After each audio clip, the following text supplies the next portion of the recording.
সকালবেলা যখন আমি মুরগিগুলো ছাড়ি, ঠিক প্রতিদিনের ন্যায় এভাবেই তারা লাফিয়ে লাফিয়ে নামে। এই সুন্দর দৃশ্যটা দেখতে খুবই মজা লাগে।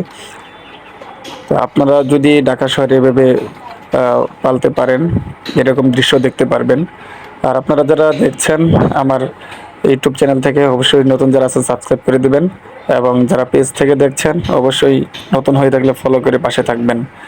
আর সুস্থ মুরগি, এটা হলো দেশি মুরগি। সুস্থ মুরগি চেনার উপায় হলো দেখেন, আমি খাঁচা থেকে ছাড়ার সাথে সাথে এরা খাবার খুঁজতেছে এবং দৌড়াদৌড়ি লাফালাফি করতেছে। এমনই করে সুস্থ মুরগি। আর যদি অসুস্থ হয় তো খাঁচা থেকে নামতে চাবে না, ঝিমাবে, দৌড়াদৌড়ি করবে না। হ্যাঁ, অন্যরকম একটা ভাবই থাকবে। দেখেন আমার মোরগটা, দেখেন আমার সাথে খুশনটি করছে, হাতে খাবার চাচ্ছে। খাবার দেই না কারণে কাছে আসতেছে, ঠুকুর দিতে চাচ্ছে। এমন সুন্দর সুন্দর দৃশ্য। এর আগেও আমার যে মুরগিগুলো ছিল অনেক বড় হয়েছিল, ওগুলো আরও সুন্দর ছিল। তো আপনারা ভিডিও পাবেন প্রতিনিয়ত, সাথে থাকবেন ইনশাআল্লাহ।